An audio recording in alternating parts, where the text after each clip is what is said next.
Okay, so I think what I'm going to do is I'm going to see if I can ink up this pen here for you guys. So if you guys watched my video on how to use and set up a fountain pen, I demonstrated this using a napkin, and if it draws any ink onto the napkin, the pen's been used already and you should clean it out. So this looks like there hasn't been nothing on here at all, so the pen's completely dry. So let's go ahead and throw some ink in here, and of course the pen being blue, I think would be I guess appropriate to go ahead and use this blue here to ink up the pen. So let's do this, because I'm just curious to see how this is going to rate. So I'm just going to take this here because I don't feel like getting ink on my hands today. I know that one of you that's watching this video would love that to happen, but I don't think so. Not this time. But who knows? It might actually happen again. So anyway, if you guys have seen my video on how to set up a fountain pen, what you want to do is you want to bring the plunger all the way down, just like that. Okay. So you're going to insert the nib into the ink. Now I want to see if I can try to do this without actually showing you guys. So I like to show you guys with the ink actually going into the pen here. So let's see here if you guys can actually see this. So I'm gonna see if you guys can actually see this actually drawing ink up.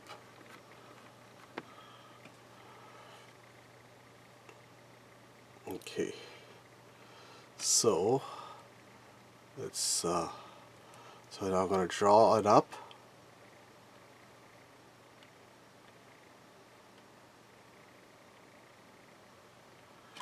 Okay, so it's not going up.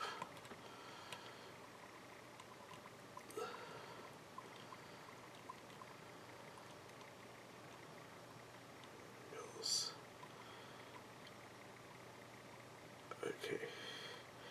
Alright, so as you guys can see there, I don't know how well you guys can see that, but the ink is actually over here and it's not at the very top of the plunger. I don't know if I can give you guys better light here or not.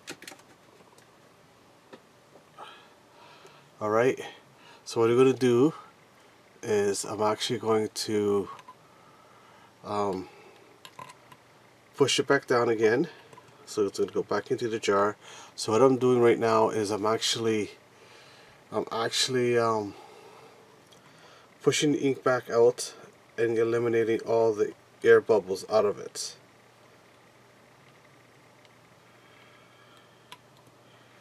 So as you can see now it's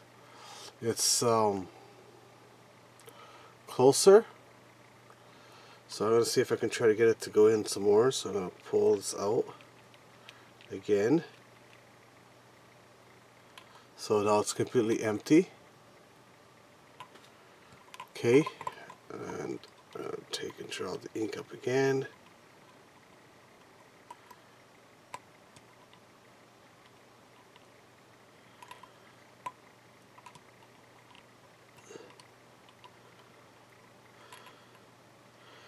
Okay, it looks like that's as far as I'm going to be able to get it. So, of course, now the nib and everything is all full of ink right now. Okay, so what you're going to do is you're going to take the rag. You're actually going to take and clean it out.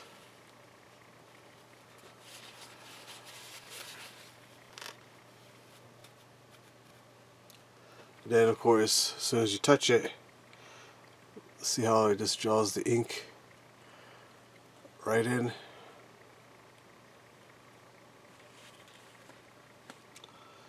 just like that. So that's interesting.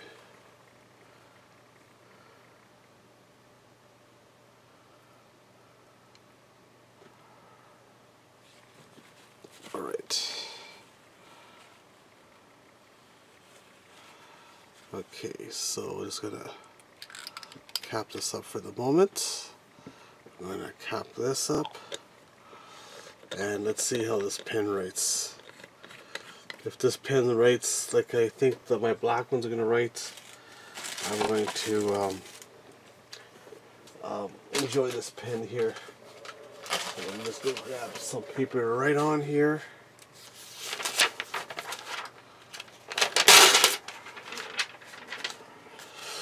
And let's see here. So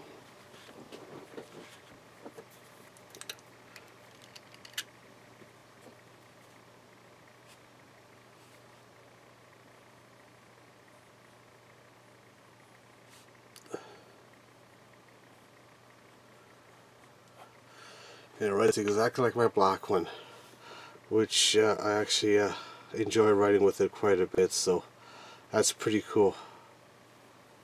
Exact same experience. Of course, I don't have it here with me to compare the two together, but I will make a video on that. Yeah. So there you go.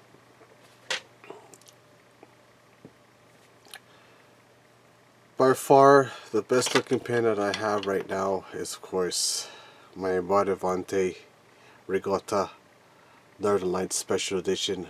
I have a video up on this pen here as well. This in here writes really smooth as well. Compared, I believe, if I remember correctly, this is a fine nib. This one here,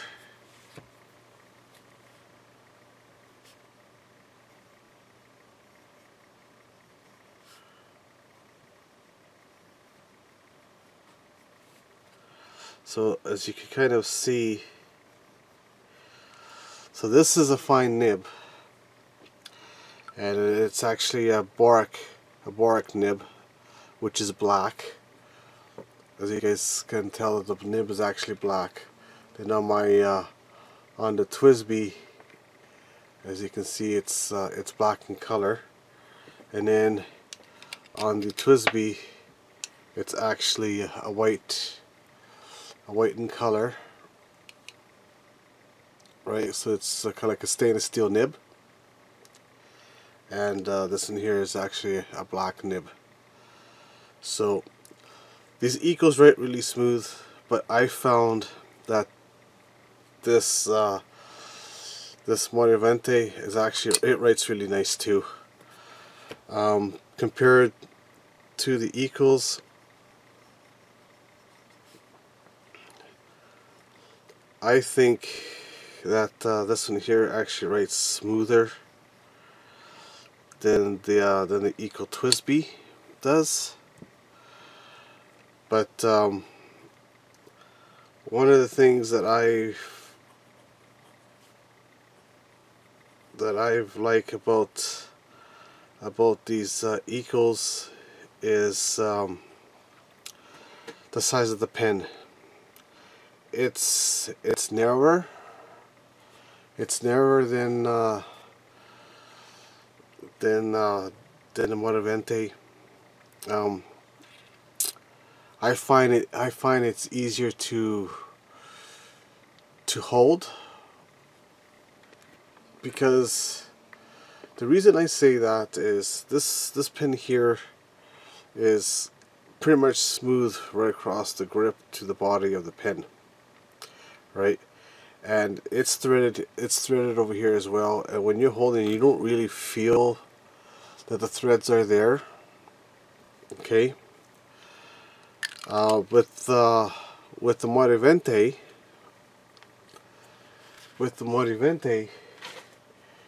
right? First of all, it's a heavier pen than the Eco is. A lot heavier. But one thing that I've noticed is it's a thicker pen.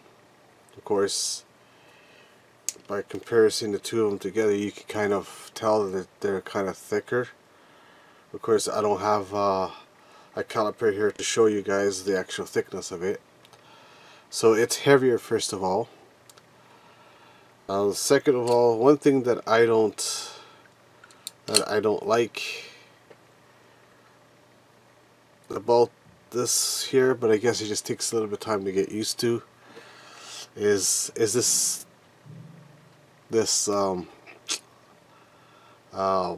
notch, I guess you'd call it. I don't know if I can get you guys to show it on the camera or not.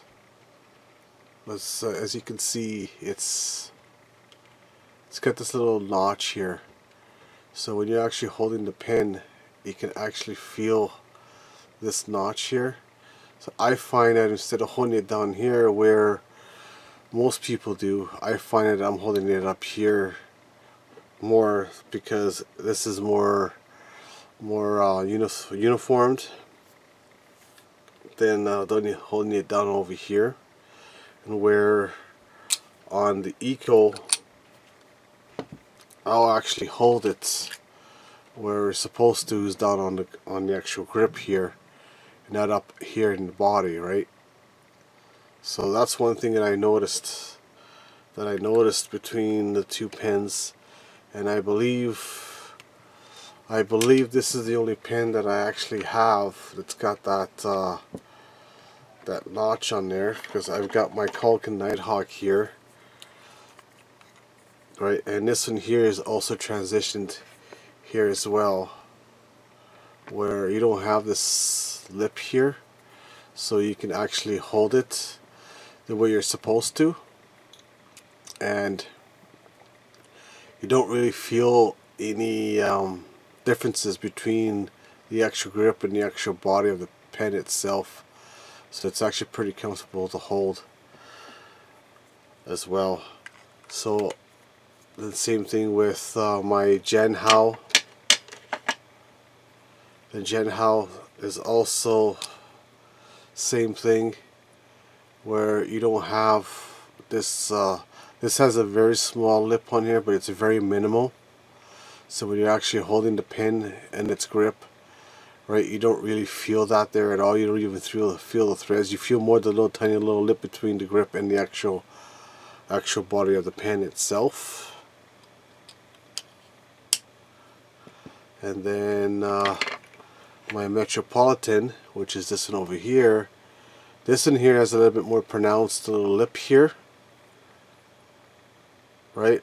But I actually have gotten used to this, because when you're actually holding it, the grip is actually long enough where when you're actually holding it, you don't really feel the lip over here, because the grip is actually long enough. It actually keeps your fingers away from from this lip over here, so you really don't feel it at all.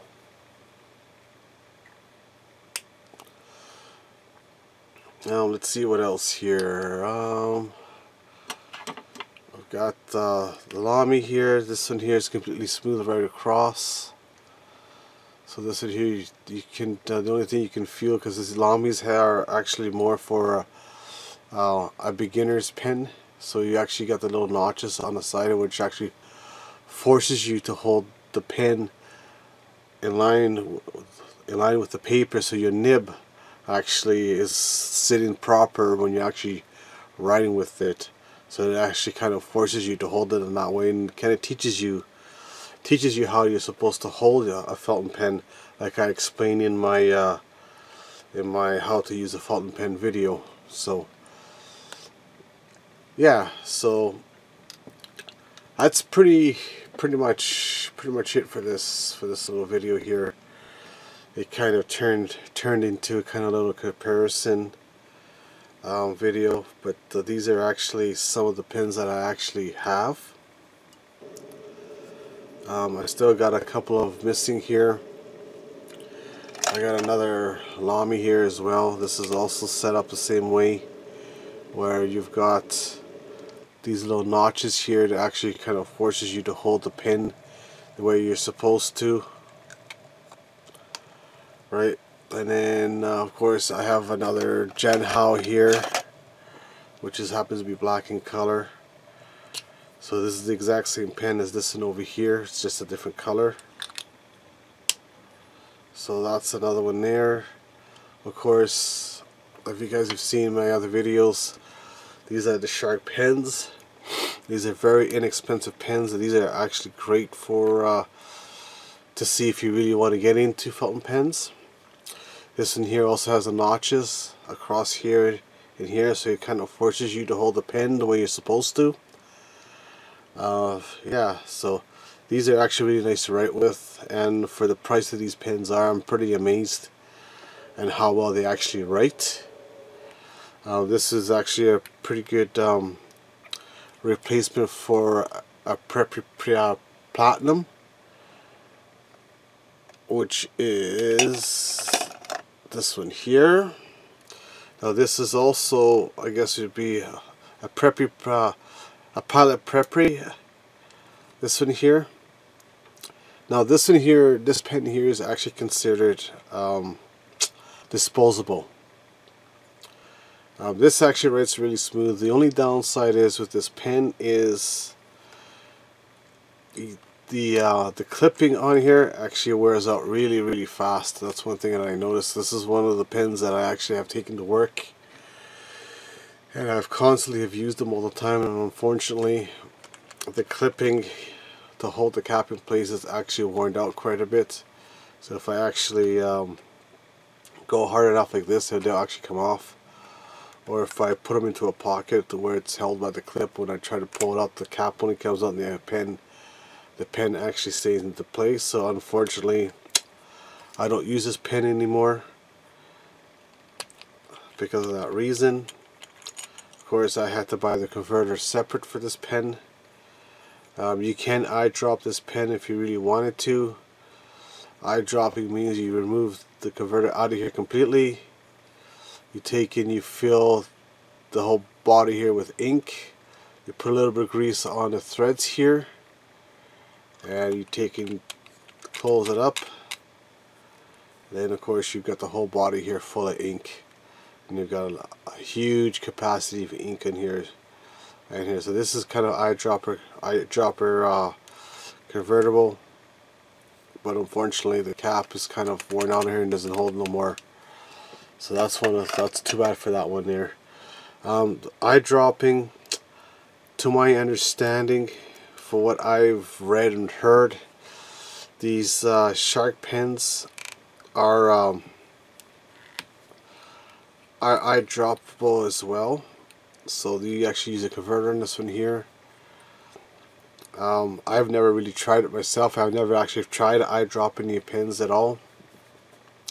There's people that have. So you can actually take and fill the body up with ink. You put a little bit of silicone grease on the threads here and pop this in there, and then you've got this whole capacity of ink over here for you to use for your heart's content. So yeah, so that's pretty much it. This is pretty much my so often growing pen collection. There's going to be more coming. When, I'm not sure yet, because some of these things can get very expensive. Oh, I also forgot that I also have a blue one here for the Shark. This one here hasn't been used yet, it's still brand new. But anyhow, excuse me, that's pretty much what I have for fountain pens at the moment. And yeah, so I guess this turned out to be kind of a comparison video. I was just going to do just demonstration in this, but I guess it turned out into this. So if you like this video, give me a thumbs up. If you enjoyed this video and you enjoyed my content, please subscribe. And until the next video, goodbye.